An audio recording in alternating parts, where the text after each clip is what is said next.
দিলীপ ঘোষের ব্যাপারটা আলাদা দলের ব্যাপার, আমরা তো আলাদা দল, তো সুতরাং এটা অন্য দলকে কি কাকে ডাকবে তাদের ব্যাপার। কিন্তু এটা ঘটনা যে দিলীপ ঘোষকে যারা ডাকেনি, তো দিলীপ ঘোষের এবারের যদি সত্যি আমন্ত্রণ থাকে, তো তার মানে তো দিলীপ ঘোষ যারা আগের বার ডাকেনি তাদেরকে উনি হারিয়ে দিলেন ফু দিয়ে, ফু যা এবার আমি যাব। তো এই তো দিলীপ ঘোষ সুকান্ত বাবুদের উড়িয়ে দিলেন। দিলীপ ঘোষকে আগের বার ডাকেননি, সুকান্ত বাবু প্রেসিডেন্ট ছিলেন, শ্রমিক বাবু জায়গা দিয়েছেন।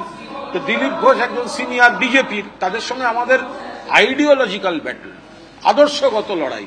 কিন্তু দিলীপ ঘোষকে তারা কোণঠাসা করতে গেছিলেন। দিলীপ ঘোষরা আবার আদি বিজেপিরা এখন একজোট হচ্ছে, দিয়ে যারা পরে এসছে বা তৎকাল বিজেপি যারা দল হাইজ্যাক করতে গেছিল, তো তাদেরকে এবার ফু দিয়ে উড়িয়ে দিতে নেমেছেন দিলীপ ঘোষরা।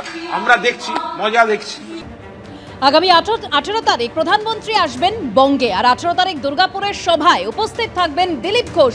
17 তারিখে তিনি দুর্গাপুরের উদ্দেশ্যে রওনা দেবেন। তবে দিলীপ ঘোষ তিনি জানিয়েছেন যে এখনো দলের পক্ষ থেকে আনুষ্ঠানিক আমন্ত্রণ জানানো হয়নি। দুর্গাপুরে দিলীপ ঘোষ তিনি গেলেও মঞ্চে থাকবেন কিনা তা নিয়ে এখনো ধোঁয়াশা রয়েছে। শুভেন্দু অধিকারীর ডাকা 12 ঘন্টার খেজুরি বন্ধে বিক্ষিপ্ত অশান্তি। বাঁশগোড়ায় ট্রাক ভাঙচুরের অভিযোগ উঠছে বন্ধ সমর্থকদের বিরুদ্ধে। জোর করে বন্ধ করানোর চেষ্টা করার অভিযোগে গ্রেফতার করা হয়েছে 8 জনকে। খেজুরি বিদ্যাপীঠের কাছে হেরিয়া এবং খেজুরি রাজ্য সড়ক অবরোধ করা হয়, পুলিশের সঙ্গে কথা কাটাকাটি হয়, এলাকায় উত্তেজনা তৈরি হয়। এসডিপিওর হস্তক্ষেপে 4 ঘন্টা পর ওঠে অবরোধ। সকাল থেকে খেজুরিতে দোকানপাট বন্ধ রয়েছে, শুনশান রাস্তাঘাট। খেজুরির বিজেপি বিধায়ক শান্তনু প্রামাণিকের নেতৃত্বে মিছিল হয় এলাকায়। এলাকা জুড়ে পুলিশের কড়া নজরদারি।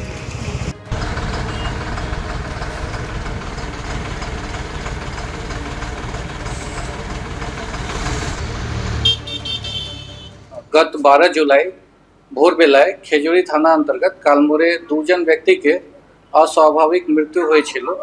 2 জন মৃত ব্যক্তির পরিবার পক্ষ থেকে আমরা অভিযোগ পেয়েছিলাম। অভিযোগ হিসাবে মামলা রুজু করা হয়েছে এবং তদন্তে পুলিশ নেমেছে। আজকে ডিসিজদেরকে আমরা পোস্টমর্টম রিপোর্ট পেয়েছি। পোস্টমর্টম রিপোর্ট হিসাবে যে কজ অফ ডেথ আছে সেটা অ্যান্টিমর্টম ইলেকট্রিক্যাল ইনজুরি আছে, বিদ্যুৎ স্পর্শাঘাত জন্য ওনাদেরকে মৃত্যু হয়েছে। আমরা তদন্ত করছি, পুরো মামলাকে খতিয়ে দেখছি, and investigation is proceeding as per law and under close supervision. আমরা তদন্ত শুরু করেছি। তদন্ত হিসাবে যদি কোনো ব্যক্তিকে ইনভলভমেন্ট পাওয়া যায় আমরা নিশ্চয়ই অ্যাকশন নেব। যদি পারমিশন না থাকলে আমরা ওই হিসাবে অ্যাকশন নেব। আমরা নিশ্চয়ই যে প্রসেস আছে ওই হিসাবে লিগাল অ্যাকশন যে আছে সেটাকে ফলো করব।